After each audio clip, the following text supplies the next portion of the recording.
Igbo ndị ọma na-ege ntị, ekele m unu. Asị nke o chiri ya zere.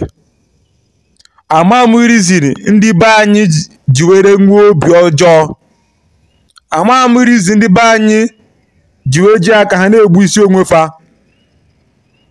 Unu kirie this video na ị ga-afụ efi anyị furu ebu na machine akịta na efi ahụ anwụọna.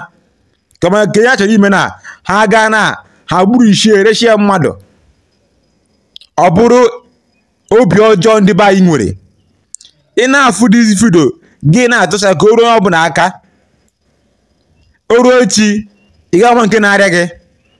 O ruo echi gị end up na hospital. Ọ bụrụ ife nwanne gị ka ọ sụrụ. Do to go away again what times 100 na ihe ọ na-eme. Share this video. All the very important to share this video.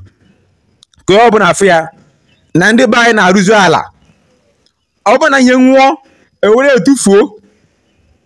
Ọ bụrụ gị gbuo ya tie na nke dị mma na-erechi ndị mmadụ. Ha na-ego ya asị anụ dị ndụ egburu egbu. Ala arụgo. This thing should stop. Share the video. Every evening, we don't know about it. If you want to go up, they put in Anambra State. You are not going to stop now. In China, now just every evening, you must sit up to 10, 11.